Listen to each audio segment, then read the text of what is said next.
살아계신 우리 하나님 아버지, 이 새벽에도 저희들을 기도의 자리로 불러주시고 우리 하나님 아버지 앞에 엎드려 기도하며 은혜를 구할 수 있는 이 귀한 복된 자리로 인도하여 주신 하나님 감사를 올려드립니다.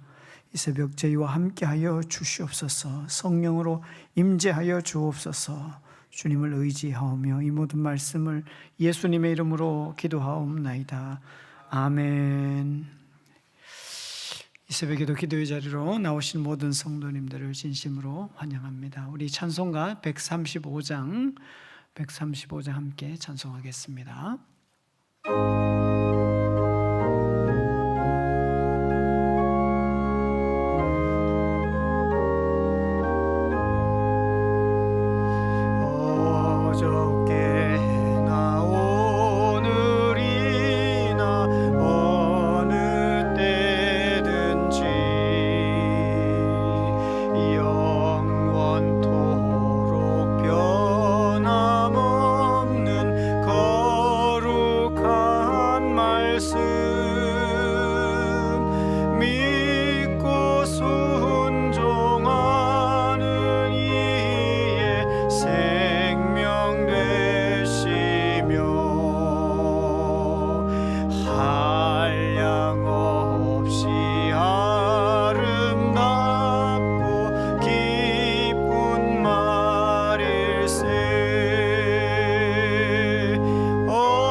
어저께 나 오늘이나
아멘. 네.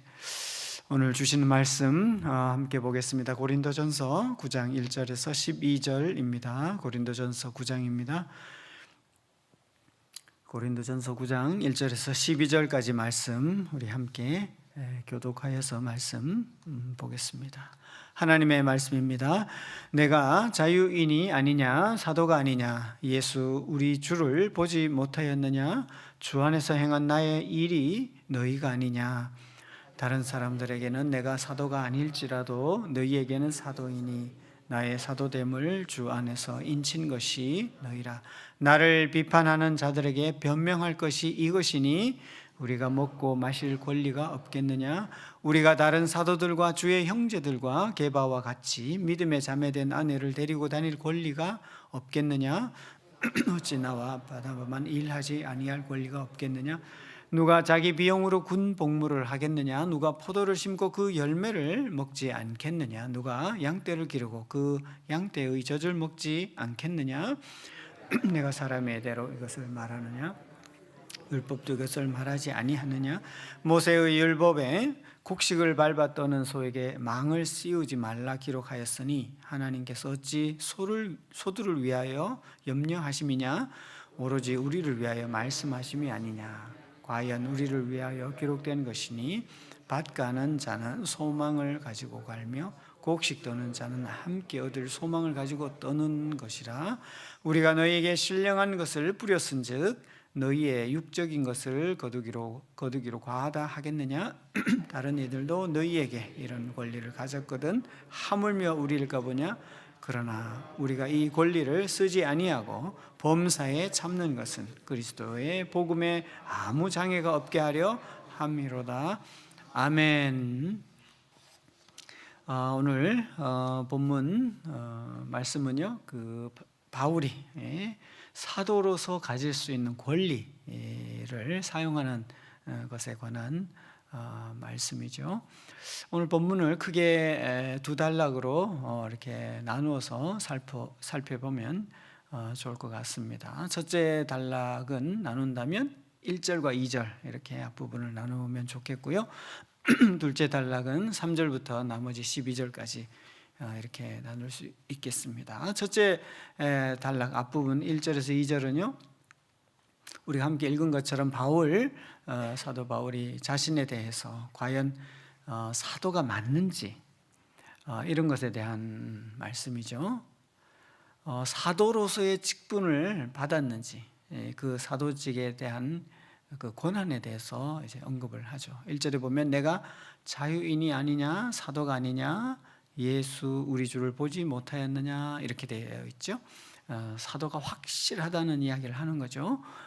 질문이지만은 질문식으로 되어 있지만은 질문의 형식을 취하지만 뭐 궁금해서 몰라서 답을 얻기 위해서 하는 질문이 아니고 맞다는 것을 아주 강력하게 표현하는 수사의 방법이죠. 말하는 방법이죠. 예수님이 보내신 사도가 맞다 이 얘기를 지금 하고 있습니다. 사도의 가장 중요한 조건이자 근거가 되는 것 중에 하나가 바로 예수님을 직접 보았느냐 하는 건데, 오늘 바울이 말하고 있는 것처럼 예수님께서 예수님을 보았고 직접 보냄을 받았다 이렇게 말을 하고 있죠. 그런 면에서도 바울은 전혀 하자가 없다 이렇게 주장을 하고 있어요. 이것은 사도 바울이 예수님이 공생의 동안에 사역하실 동안에 예수님의 직접적인 제자로 같이 있었다는 이야기는 아니죠. 이것은 사도행전 9장에 보면은 사도 바울이 다메섹으로 가던 중에 예수님을 만나는 사건이 있죠. 다메섹 체험, 다메섹 사건이라고 하는데요. 그 사건을 통해서 예수님을 직접 만났고 예수님께서 이방을 위한 사도로 보낸다는 이 보내심의 말씀을 직접 들은 것을 근거로 하는 거죠. 이렇게 바울은 자기가 확실한 사도라 이렇게 말을 하는데, 저는 이 말씀을 이렇게 묵상하면서 할 때마다 조금 당황스러운 부분이 좀 느껴지는 게 있어요.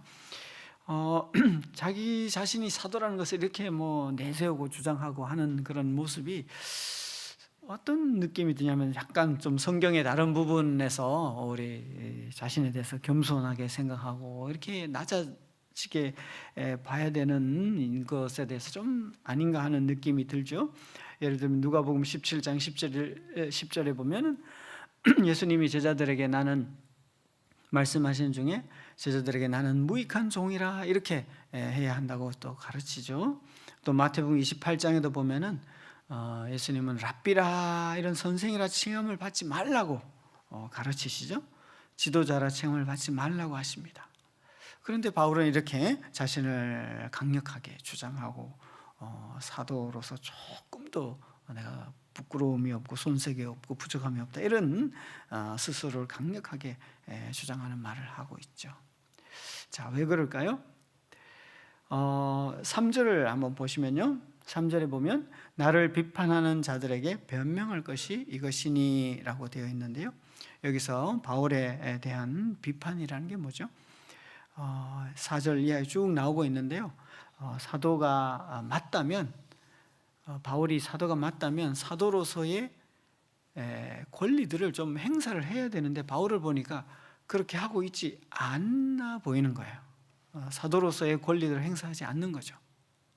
이런 모습을 보면서 고린도 교회의 어떤 성도들이, 어떤 사람들이 바울이 이 사도로서 해야 될 당연한 권리들을 주장하고 행사하지 않는 걸 보니까 이 사도가 혹시 진짜 사도가 아닌 게 아닌가?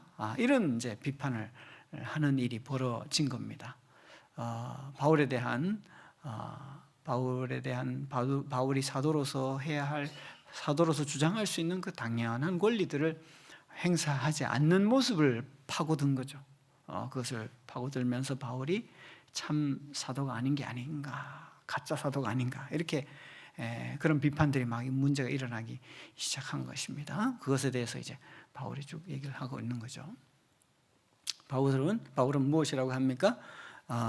내가 나에 대해서 비판하는 자들에게 변명한다라고 말하면서요, 사도로서의 권리를 사용하지 않는 것에 대해서 쭉 얘기를 하죠. 4절에 보면은 무슨 권리입니까? 먹고 마실 권리, 그죠? 이거는 사도로서, 사역자로서 공급을 받아서 살아야 될 그런 권리가 있다, 그런 이야기를 하는 거죠. 5절에서는 또 아내를 데리고 다닐 권리를 언급하고 6절에서는 일하지 아니할 권리. 이 바울은 텐트 메이커라 이렇게 하죠. 직접 장막을 짓는 기술을 가지고 그 돈을 벌어가면서, 생활비를 벌어가면서 사역을 했던 것을 이제 언급을 여기 전제로 하고 있는데요. 일하지 않을 권리, 사역에 전념할 권리가 있지 않냐, 이런 얘기를 쭉 하는 겁니다. 이런 나열된 4절, 5절, 6절의 그런 권리들은 결국 사도로서 복음을 전하는 사역을 위해서 필요한 공급을 받을 수 있다는 것을 의미하죠. 이것에 대해서 너무 당연합니다. 성경적인 설명도 하고 직접적인 사례들을 가지고도 바울이 쭉 설명을 하죠. 5절에서는 다른 사도들을 그렇게 하고 있다는 사례들을 가지고 설명을 하고, 또 7절에 가면은 우리 상식적인 어떤 그런 경험을 또 동원시켜서 그런 권리들을 사용해 가면서 복음 사역을 하는 게 맞다 주장을 하죠. 군인이라든지 농사를 하는 농부라든지 양떼를 치는 목자 이야기를 하면서 쭉 얘기를 합니다. 그리고 8절, 9절, 10절에 가면요, 율법을 가지고, 율법에서도 모세도 이렇게 했다. 그래서 신명기 25장 4절 말씀을 인용하죠. 곡식 떠는 소에게 망을 씌우지 말지니라. 그죠? 일하는 사람에게는 당연히 필요한 공급을 받을 수 있고 해야 된다, 그런 이야기를 하는 거예요. 그러니까 바울은 지금 이렇게 권리들, 사도로서 해야 될 권리들, 공급을 받으면서 사도 일에만 전념하는 일을 자기가 그렇게 하지 않고 직접 일하기도 하고, 그런 아내를 데리고 다닐 권리도 행사하지 않고, 이런 것들에 대해서 그렇게 하지 말라고, 자신처럼 그렇게 하라고 주장하는 게 절대 아니죠. 성경적인 근거를 들고 다른 사도들의 사례를 들어가면서 얼마든지 그렇게 할 수 있고, 성경적으로도 모세율법도 그렇게 하라고, 전념하라고, 사역에 전념하라고 하는 게 맞다, 그거를 인정하는 거죠. 그게 맞는 겁니다. 그죠? 자, 그럼에도 불구하고 바울은 참 사도이면서도, 예수님으로부터 직접 보냄을 받는 사도이면서도 이런 권리들을 사용하지 않고 있는 거죠. 않고 고린도 교회에서 사역을 했던 거죠. 쭉 바울의 기본적인 사역이 이런 방식으로 진행이 되어 왔습니다. 이게 이제 그 고린도 교회의 바울을 비판하는 사람들은 이 바울의 모습을 보면서 바울이 정말 이 사도가 아닌 게 아닌가 비판을 하는 겁니다. 이에 대해서 바울은 엄청 이제 우리가 앞에서 읽은 것처럼 사도가 맞다 이렇게 주장을 하고 있는 겁니다. 바울이 이렇게 강력하게 말하는 이유는 무엇일까요? 바울은 자기가 사도로서 분명하게 예수 그리스도의 보냄을 받은 것이 맞다고 아주 강력하게 이야기하는데 이 바울의 이런 주장에는 결국 그가 사도로서 예수님으로부터 직접 받은 진짜 사도가 아니라고 한다는 게 만일 맞다면 그가 전한 복음도 훼손을 당하고 복음도 의심을 받을 수 있을 수밖에 없겠죠.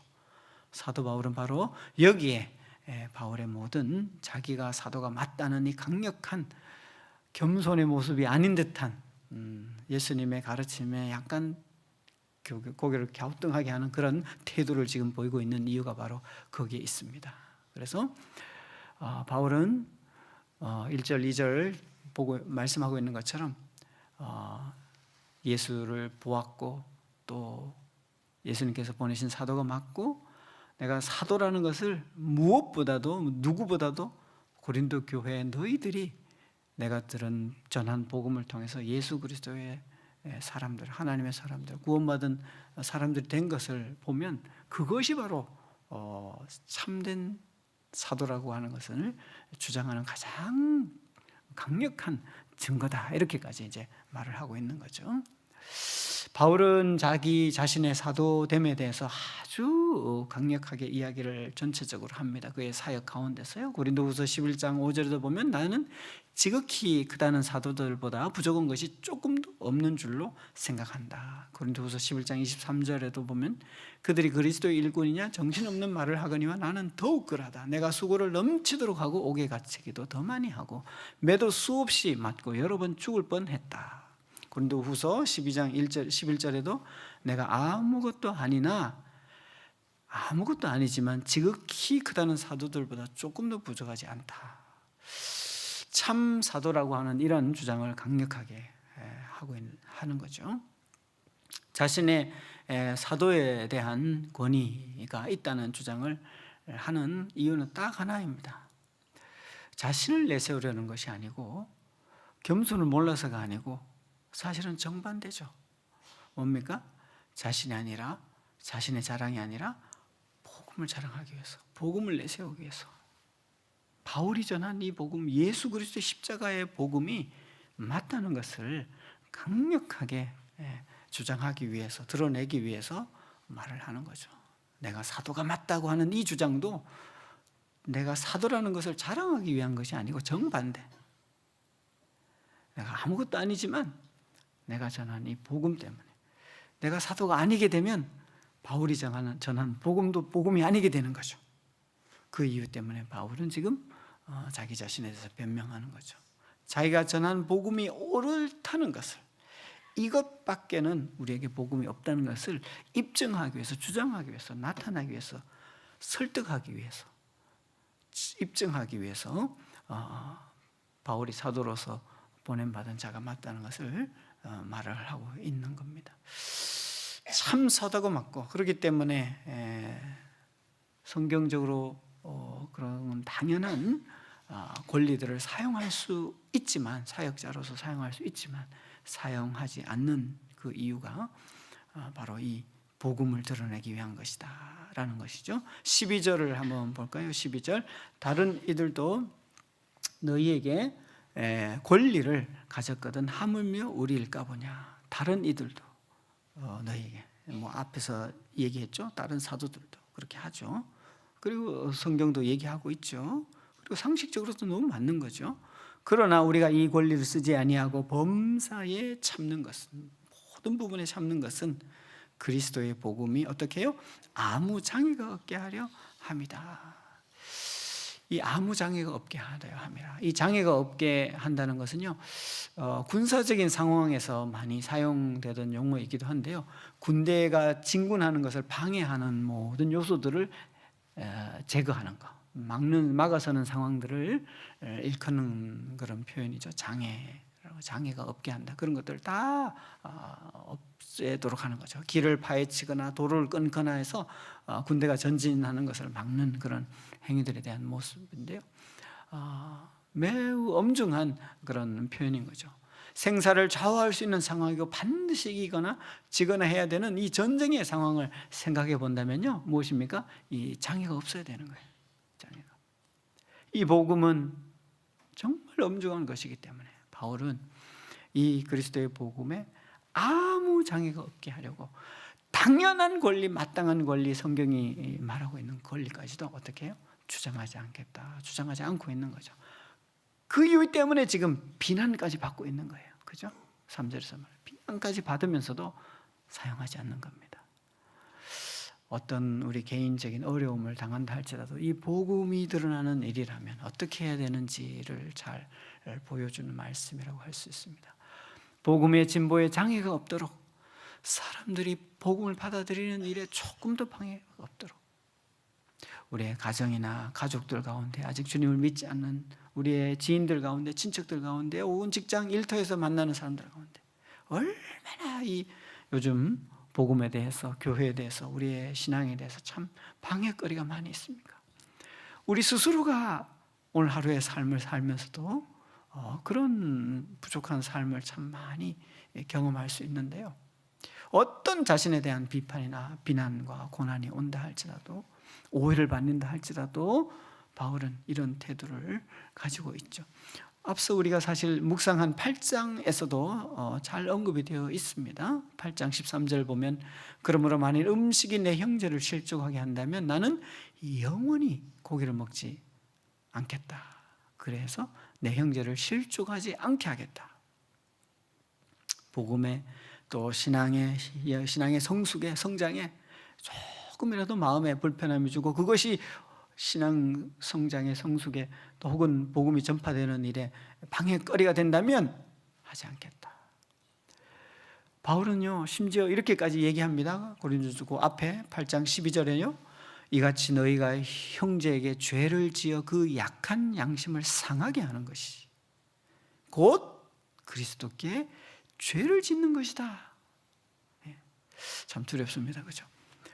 바울의 이와 같은 태도는요, 참 너무너무 바울에게 이해할 수 있습니다. 빌립보서 3장 8절에 보면 바울은 이런 이야기를 하죠. 모든 것을 해로 여김은 내 주 그리스도 예수를 아는 지식이 가장 고상하기 때문이라. 그를 위해서 모든 것을 잃어버리고 배설물로 여김은 그리스도를 얻는 것이 가장 귀하다. 이 그리스도에 대한, 복음에 대한 이 확신 때문에 어떤 방해거리, 어떤 걸림돌도 자기 사역과 삶을 통해서 드러내지 않으려고 하는 그런 태도를 확실히 보여주고 있는 거죠. 성경은 왜 이런 오늘 우리에게 이런 복음이 이유가 되는 삶에 대해서 교훈하는 것일까요? 복음 때문에 우리의 구체적인 삶에, 형제에게, 옆에 있는 사람에게, 가족에게, 혹은 이웃에게, 동료에게, 직장 동료에게 이렇게 복음의 방해거리가 되지 않는 삶에 대해서 강력하게 교훈을 하는 걸까요? 바울은 그런 삶을 자기에게 적용하고 있는 걸까요? 이 복음이 너무나도 귀하기 때문에, 이 복음이 아니면 우리 인생에게는 소망이 없기 때문에, 이 복음은요, 우리 그냥 교회 와 있는 우리끼리 에게 좀 도움이 되는 그런 어떤 교훈이 아니기 때문에, 온 인류에게, 온 하나님의 형상을 따라 지음받은 인생들에게 소망은 예수 그리스도의 이 복음 하나밖에 없기 때문에, 내게는 주 예수 그리스도의 십자가 외에는 결코 자랑할 것이 없다. 다른 이로서는 구원을 받을 수 없나니 천하 사람 중에 구원을 받을 만한 다른 이름을 우리에게 주신 일이 없다. 이 예수 그리스도의 복음, 이것만이 우리 모든 인생들에게, 인류에게, 사람에게 희망이고 생명이고 진리이기 때문에, 영생이기 때문에 그러합니다. 그래서 복음을 위한 수고라면 기꺼이 이 하루도 우리는 복음을 위해서 할 수 있는 수고가 있다면, 내가 알고 있는 수고가 있다면 이 하루도 우리가 이 복음을 위해서 기꺼이 기쁘게 어떤 비난, 어떤 오해도, 이미 예상되는 오해까지도 우리는 감당하면서 이 복음을 드러내는 한날의 삶이 되어지면 좋겠습니다. 믿음을 위해서 당하는 어려움이라면 기꺼이 감당할 수 있는 은혜를 구하는 새벽이 되면 좋겠습니다. 어쩌면 우리에게 지혜가 부족해서 참 안타깝다면 성령의 지혜를, 성령의 도우심을 구하는 새벽이 되면 좋겠습니다. 그리하여 사도의 권위조차, 그 마땅한 당연한 권리조차 복음이 드러나는 것이라면, 십자가의 사랑이 드러나는 것이라면 다른 것 외에는 아무것도 아니라고 생각할 수 있는 이 놀라운 은혜를 우리가 구하면 좋겠습니다. 그리하여서 우리의 평생을 통해, 우리의 이 한날의 삶을 통해, 우리의 평생을 통해서 이 예수 그리스도의 십자가가 우리의 사랑하는 우리의 가족들에게, 또 우리의 이웃들에게, 나를 만나는 모든 사람들 가운데 온전히 드러나는 그런 은혜가 있으면 정말 좋겠습니다. 바울의 이 자기의 이해, 자기가 사도로서의 이해는 우리가 그리스도인으로서 이해와 비추어 볼 수 있습니다. 여러분, 사랑하는 성도 여러분, 우리가 그리스도인이 맞습니까? 확실히 예수 그리스도를 믿는 하나님의 구원받은 백성이 맞습니까? 맞다면 우리도 역시 근본적으로 동일한 소명 앞에 있습니다. 이 한날, 또 우리의 한 주간 동안, 우리의 평생 동안 이 복음 앞에 장애가 되는 것들을 제거하는, 어떤 어려움과 고난을 받는다 할지라도 기꺼이 우리의 권리들을 내려놓는, 우리의 마땅한 것들을 내려놓을 수 있는 이런 모든 우리의 삶이 되어지기를 간절히 바랍니다. 같이 한번 기도하시겠습니다. 저를 따라 오늘 주신 말씀을 기억하면서 같이 기도하겠습니다. 주여 은혜를 주옵소서. 주여 불쌍히 여겨 주옵소서. 같이 기도하겠습니다. 살아계신 우리 아버지 하나님, 당연하게 여길 수밖에 없었던 권리조차도 복음이 드러나고 복음이 나타나는 일에 방해거리가 된다면 그것들조차도 당연히 내려놓겠다고 고백한 바울의 이 고백을 보면서, 하나님, 우리가 그리스도인으로서 하나님을 믿는 자로서 하나님, 작은 것에 이 복음이 전파되는 일에, 나누어지는 일에, 드러나는 일에 하나님, 우리가 방해되는 삶을 살지 않았는지 돌아보게 되어집니다. 주여 불쌍히 여겨 주옵소서. 어떤 어려움과 고난이 있다 할지라도, 하나님, 어떤 오해와 비난을 받는다 할지라도 주님, 이 복음이 드러나는 일에 방해되는 일을 하지 않는 하나님, 그러한 우리 그리스도인의 삶이 되어지도록 우리를 붙잡아 주시고, 이 한날도 주여 그와 같은 삶을 감당할 수 있도록 은혜를 더하여 주시옵소서. 하나님 아버지, 이 권리를 쓰지 암으로써 범사에 하나님 그리스도의 복음이 정말 아무 장애가 없게 하는 그러한 우리의 삶이 되어질 수 있도록 우리를 부르신 부르심이 여기에 있음을 기억하고 하나님, 우리의 인생을 감당할 수 있도록 주여 붙잡아 주시옵소서. 이 한날도 이와 같은 은혜로 우리를 인도하여 주시옵소서. 살아계신 우리 아버지 하나님, 작은 손해나 또 하나님, 우리가 믿음 생활하는 중에서 이해하지 못하는 상황 가운데서 하나님 앞에 정말 무엇을 주장하고 무엇을 참 섭섭해하는 그러한 마음들이 많은 것이 우리의 신앙생활의 참 현주소이고 모습이기도 한데, 오늘 이 말씀 가운데서는 오히려 권리를, 당연한 권리를 주장하지 않으면서도, 또 예상되는 비난을 받으면서도 그 권리를 내려놓고 그리스도의 복음에 아무 장애가 없도록 하기 위하여 살기를 다짐하고 또 그렇게 살아가는 사도 바울의 모습을 오늘 이 말씀을 통하여 보여주셔서, 하나님, 참 우리의 믿음의 구체적인 모습들을 돌아보면서 우리를 부르신 부르심 앞에 이 복음에 장애가 되지 않는 삶을 살 수 있도록 우리 모두를 붙잡아 주시고 인도하여 주시옵소서.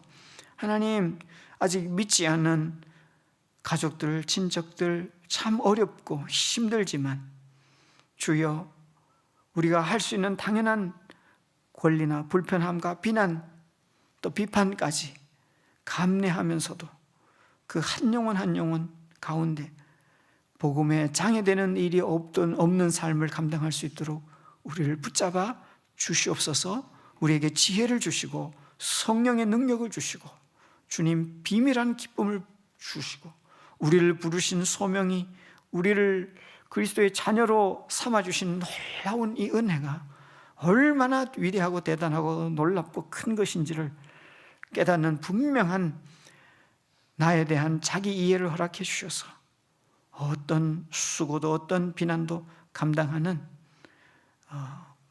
부르심에 합당한 삶이 될 수 있도록 우리를 붙잡아 주시고 주여 인도하여 주시옵소서. 이 한 날도 주님 이와 같은 복음에 아무 장애가 없게 하는 삶을 살아낼 수 있도록 주님 은혜 주시고 인도해 주시기를 소원합니다. 주님 우리를 붙들어 주시고 정말 하나밖에 없는 하나님 아들 예수 그리스도를 통하여 이 유일한 십자가의 복음을 알게 하시고 듣게 하시고 믿게 하여 주신 놀라운 주의 은혜에 감사드렸고 또 이 복음 때문에 하나님의 자녀라고 하는 이 놀라운 신분과 정체성과 이 사명을 허락해 주신 은혜에 감사를 드리오며 이 모든 말씀을 예수님의 이름으로 기도하옵나이다. 아멘. 하늘에 계신 우리 아버지여 이름이 거룩히 여김을 받으시오며 나라가 임하옵시며 뜻이 하늘에서 이루어진 것 같이 땅에서도 이루어지이다.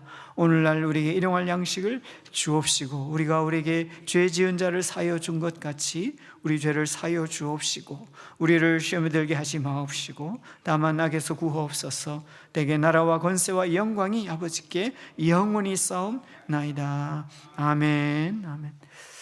네, 오늘 사가를 위한 기도 같이 하도록 하겠습니다. 네. 예배 아카데미와 일터 선교 글로벌 네트워크 아카데미가 복음의 본질과 말씀의 진리 위에서 참된 예배자이자 사명자들을 빚어가게 하시고 일터의 생도들이 복음의 신선도를 유지하고 선교적 기업가로 우뚝 서게 하사 모든 사역 현장 예배 현장에서 거룩한 영적 공진을 일으키는 영적 글로벌 플랫폼의 사명을 완수하게 하옵소서. 아멘. 제자훈련 아카데미와 복음 통일 아카데미가 제자훈련의 국제화를 앞당기고 복음적 평화 통일의 전초기지로 우뚝 서게 하사 기술과 문명이 가속화되는 시대 속에서도 흔들리지 않는 소명의식을 지닌 담대한 일꾼으로 분단의 상처 위에 하나님의 탄식과 긍휼을 품고 이념과 진영의 벽을 넘어서는 통일의 파수꾼들이 일어나게 하옵소서. 아멘. 레거시 아카데미가 수선대 후의 사명을 따라 인생의 중후반부를 소명으로 재정렬하게 하시고 과거를 성찰하며 현재를 재조율하고 미래를 재정립하여 늙어도 결실이 풍성한 성숙한 레거시 리더로 다시 세워지게 하옵소서. 아멘. 아멘. 오늘은 월요일이죠. 한 주간을 시작하는 날인데요. 그래서 월요일에 우리의 공동의 기도 제목은 우리의 자녀들 또 우리의 직장인들을 위한 기도입니다. 한 주간을 시작하는 일터 현장에서 또 학원의 현장에서 그리스도인으로서 일터 선교사적 사명을 감당하는 우리의 영가족들이 되어지기를 위한 기도인데요. 한 주간을 시작하는 모든 우리 사랑하는 영가족들 삶의 현장에서 일터의 현장에서 하나님 보내주신 그 한가운데서 주님과 동행하고 복음의 진보에 장애되는 일을 하지 않는 이런 삶을 감당할 수 있도록 하나님 은혜를 주시옵시고 또 우리 사랑의 교회 특별히 하나님 6월달 많은 또 사역들이 있는데 한 주간 이 한 달 하나님 붙잡아 주시고 사랑의 교회를 불쌍히 여겨 주시고 또 사랑의 교회 3대 목사님 이제 오시는 그런 모든 과정 가운데도 큰 은혜를 베풀어 주셔서 정말 놀라운 복음의 장애가 있지 않도록 주님 감동이 뿜어져 나올 수 있도록 정말 역사하여 주시옵소서. 이런 기도 제목들을 붙들고 같이 기도하시다가 개인 기도하시다가 자연스럽게 자유롭게 돌아가시면 되겠습니다. 저를 따라서 한번 기도하겠습니다. 주여 은혜를 주옵소서. 주여 사랑의 교회를 불쌍히 여겨 주옵소서. 같이 기도하겠습니다. 살아계신 우리 아버지 하나님,